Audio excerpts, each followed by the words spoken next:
दोस्तों, अब देखते हैं क्वेश्चन नंबर 3। इस क्वेश्चन में हम हम लोग को बोला गया है क्या, एक गुलाब जामुन में उसके आयतन की 30% चीनी की चाशनी होती है। गुलाब जामुन आप लोग देखे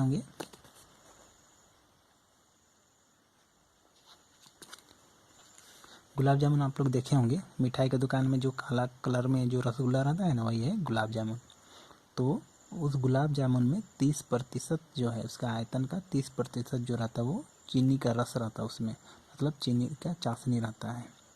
45 गुलाब जामुनों में लगभग कितनी चाशनी होगी यदि प्रत्येक गुलाब जामुन एक बेलन के आकार का है, जिसके दोनों सिरे अर्धगोलाकार है तथा इसकी लंबाई 5 सेंटीमीटर है, 5 सेंटीमीटर और व्यास 2.8 सेंटीमीटर है। तो इसको हम लोग को बनाना है। ये थोड़ा सा लेंदी क्वेश्चन है और एग्जाम के नज़र से बहुत इम्पोर्टेंट भी नहीं है, लेकिन देखिए, जब अगर आप लंबा लंबा क्वेश्चन अब बनाने सकिएगा तो छोटा वाला भी क्वेश्चन बना पाइएगा। इसके चलते ये वाला क्वेश्चन ज़रूर प्रैक्टिस कीजिएगा। चलिए देखते हैं किस तरह बनाना है। देखिए, बोला गया है कि एक गुलाब जामुन है जो टोटल है कितना, 5 सेंटीमीटर लंबा है और इसका जो दोनों सिरा जो है वो अर्धगोले का आकार का है और इसका व्यास जो है वो है 2.8 सेंटीमीटर। देखिए, इसका लंबाई जो दिया हुआ है वो है 5 सेंटीमीटर और इसका व्यास जो दिया हुआ है वो दिया हुआ है 2.8 सेंटीमीटर और ऐसा काट है तो 45 गुलाब जामुन है। तो हम लोग को इसमें कितना चीनी का चाशनी, कहने का मीनिंग चीनी का रस इसमें भरा हुआ है, उसको निकालना है। ठीक है, तो चलिए लिखना शुरू करते हैं। देखिए, अर्धगोले की त्रिज्या मतलब ये वाला, यहाँ देखिए तो व्यास हुआ, तो ये आधा, ये अर्धगोला हुआ ना, यहाँ से इधर वाला भाग अर्धगोला है, तो इसका व्यास की त्रिज्या कितना होगा, तो व्यास का आधा, तो इसके चलते हो गया हम लोग का 2.8/2 सेंटीमीटर मतलब 1.4 सेंटीमीटर। अब आते हैं बेलनाकार भाग की त्रिज्या, मतलब यहाँ ये वाला, तो ये जो बेलन है इसके लिए भी त्रिज्या तो यही ना है, इसके चलते ये भी कितना हो जाएगा 1.4 सेंटीमीटर। और दोनों त्रिज्या सेम है, इसके चलते यहाँ भी आर रहने दिए, यहाँ भी आर रहने दिए। इसका लंबाई, बेलन का लंबाई कितना होगा यहाँ से यहाँ। तो देखिए, एक चीज़ समझने वाली बात है कि अगर ये 1.4 है तो इधर भी 1.4 होगा, क्योंकि त्रिज्या है ना, ये भी त्रिज्या, तो ये भी 1.4, उसी तरह ये भी 1.4, मतलब टोटल कितना 2.8 घटाना है। इसीलिए क्या किए, ये यहाँ से यहाँ तक का लंबाई निकालने के लिए क्या किए हम, टोटल से इधर 1.4 इधर 1.4 मतलब 2.8 घटा रहे हैं। तो 5 - 2.8 है ना। अब घटा दिए तो कितना है, तो 2.2। अब 45 गुलाब जामुन का आयतन, ये आयतन लिखा हुआ है, तो देखिए 45 को का निकालना है ना, इसलिए पहले 45 दिए इंटू। अब देखिए, ये बेलनाकार भाग का आयतन निकालना है, इसलिए यहाँ पर फार्मूला में डाला गया πr² × h, फिर प्लस ये अर्धगोला और अर्धगोला दोनों को मिलाएंगे तो पूरा गोला बना, तो पूरा गोला का आयतन डालें, तो 4/3 πr³।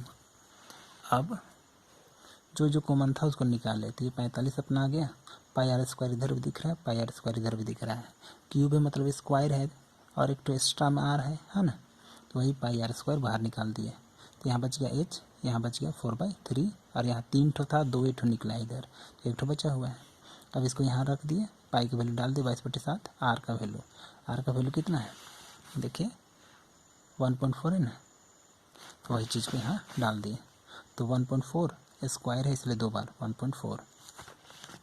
फिर h है, तो h का वैल्यू कितना है, h है देखिए 2.2, तो डाल दिए यहाँ 2.2, फिर प्लस 4/3, तो 4/3 इंटू आर का वैल्यू कितना है, तो 1.4। अब इसमें जब डाल दिए सबका वैल्यू, अब सॉल्व कर रहे हैं, तो 45 दूनी 90, 1 अंक के बाद दशमलव, फिर इसको भी काटे हैं, 7 का 7, 7 दूनी 14, फिर इसको गुना किए, 45 दूनी 90, 1 अंक के बाद दशमलव हो गया, उसके बाद ये वाला गुना किए, 14 दूनी 28 का 8, हाथ में 2, 14 दूनी 28, 29, 30, इतना 1 अंक के बाद दशमलव हो गया। अब अंदर वाला को क्या किए, ये जैसा का तैसा उतार दिए बट्टा में, यहाँ बट्टा में 1 दे दिए है ना, और इसको गुना किए, 14 चौके 56, 14 चौके 56 दीदी, एक अंक के बाद दशमलव, यहाँ एक अंक है ना तो एक अंक के बाद दशमलव। अब उसके बाद क्या किया, दोनों का एलसीएम लिए 3, ये 3 दूनी 6, 3 दूनी 6, फिर प्लस 56 का 56। अब पॉइंट के बाद जीरो का वैल्यू खत्म ना, इसलिए ये खत्म होकर के ये उतर गया, ये उतर गया। और ये वाला तभी बताएं, दोनों का एलसीएम लिए 3, 3 दूनी 6, 3 दूनी 6, ये 56 का 56, ये उतर गया, ये उतर गया, फिर ये दोनों को जोड़ रहे हैं तो 2 2 मतलब 6 6 12 के 2, हाथ में 1, 6 दूनी 12, इतना देखिए यहाँ पे जोड़े होंगे, नहीं जोड़ के दिखाएं, देखिए 6 6 को जोड़े तो 12 के 2, हाथ में 1, 6 5 11 12, इतना एक अंक बाद दशमलव। अभी इसको 3 का 3 3 3 9, इतना, फिर इसको गुना कर रहे हैं तो देखिए इसको गुना किए 3 8 24, 3 का 3, फिर ये इतना रह गया। अब इसको गुना किए तो देखिए यहाँ गुना किए हैं, यहाँ गुना किए 2 चौके 8, 2 दूनी 4, 2 9 18, फिर 2 चौके 8, मतलब इतना ही आएगा तो इतना उतार दिया, फिर 1 से गुना किए तो इतना आएगा, इतना कर दिया, जोड़ दिए इस तरह से तो इतना आ गया, जो आया उसको यहाँ लिख दिए। अब इसलिए चीनी के चाशनी का आयतन, तो चीनी के चाशनी का आयतन कितना है, तो जितना भी है उसका 30%, तो इतना का 30%, तो इसको रहने दिए, ये का गुना में बदला, बट्टा ये प्रतिशत बट्टा में आकर के 100 हो गया, ये कट गया, इसको गुना किए 3 8 24 के 4, हाथ में 2, 3 चौके 3 दूनी 6 7 8 खत्म, 3 7 21 के 1, हाथ में 2, 3 दूनी 6 7 8 खत्म, 3 का 3 3 का 3। उसके बाद देखिए यहाँ से 2 और यहाँ ये भी पॉइंट बदले तो एक अंक इधर आ जाएगा ना, पॉइंट, इसको पॉइंट बदलना है तो यहाँ से 2 अंक और ये 1, तो टोटल 3 अंक के बाद दशमलव यहाँ, तो लगभग इतना हम लोग का आंसर आ गया। तो उम्मीद करते हैं आप लोग को समझ में आ गया होगा। तो देखिए इसको उतारिए इस तरह से, ये बहुत लॉन्ग क्वेश्चन है, पहले यहाँ तक उतार लीजिए, हो जाएगा। ये सब रफ किए हैं ना, इसको नहीं उतारना है। इसके बाद फिर आप लोग यहाँ तक उतार लीजिए,